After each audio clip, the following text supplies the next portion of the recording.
Hey everyone, Sergio here, Max Business Profits. Today I want to talk to you about pricing. It's probably the most single important factor in business success for business owners. You've possibly heard me talk about my P7 prosperity system. If you have, then you know already that pricing is a very significant P factor in my system. I can never say enough about good or correct pricing. I'll give you a brief but extremely informative rundown on pricing here by talking about the 6 C's of pricing. This video will be 2 parts. So let's move on to part 1 here. Pricing, rather correct pricing, is crucial to the success of every business. Too high and you have few takers. Too low, we don't pay ourselves, we don't pay the bills, and we can't pay for company growth. It's obvious that price affects revenue, margin, profitability, because they all flow directly from the customer. But price also affects the marketing of our brand. In fact, pricing supports or undermines just about everything we do in business, does it not? But very few business owners, even successful ones, do it well. Most business owners make critical mistakes that decay value, misrepresent perception of the brand, and in some ways chip away at their price without ever knowing why they are struggling. Hopefully this video can change some of that for you or anybody watching. So let's talk about the 6 C's of max profit pricing, okay? Pricing properly requires us to look at the 6 C's: competitors, customers, costs, context, conviction, and confidence. The first 3, competitors, customers, and costs, are those that are usually taught in any business course, Economics 101, or even School of Hard Knocks. Learning them gives you a solid foundation. As for the other 3 C's, context, confidence, conviction, as it relates to pricing, is never taught, despite critical importance to the business owners. Let's talk about costs first. The perceived complexity of pricing leads many business owners to use a simple cost plus pricing formula. They calculate the cost of their product or service and add a percentage or markup.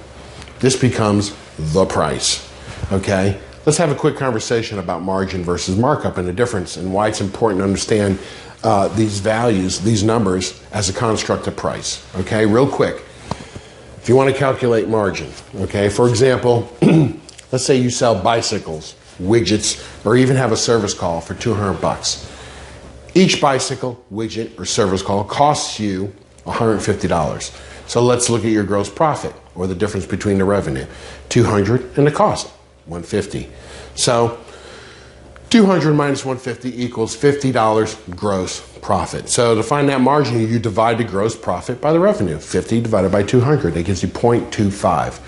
So we times that by 100, that gives you your margin, 25%. Right? 0.25 times 100, 25%. That means you keep 25% of the total revenue. You spent the other 75 on the revenue of buying the bicycle, widget, service call, whatever. How to calculate markup. Markups are different than margins. All a markup shows is how much more your selling price is than, excuse me, the amount it cost you.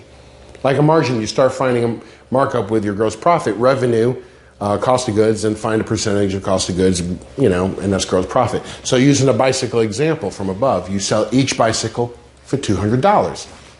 Bicycle costs you $150. First, you find the gross profit. We already know, $50, right? 200 minus 150, $50. To write the markup as a percentage, you divide the gross profit by the cost, or the cost of goods. So 50 divided by 150 equals 0.33. So we usually interpret that by timesing it by 100, but basically what it boils down to is 33. 33% markup. The markup is 33%. That means you sold the bicycle for 33% more than the amount you paid for or that it cost you. The appeal of this approach is undeniable when you're talking about costing, okay? It's simple, straightforward, it feels scientific and therefore accurate. But the cost method, there are three main issues with this approach. Costs are often calculated wrong or incompletely. Key items are left out, things like proper costs for the owner's salary, debt payments, marketing costs, insurance costs, and even the true cost of employees, not just their hourly wage, labor wage. That percentage is often way too low. So just because you add in 30% doesn't mean you're making 30%, okay? Unfortunately, in too many cases, this price calculated becomes a ceiling price. In other words, the business will never charge more than this price. That's a mistake.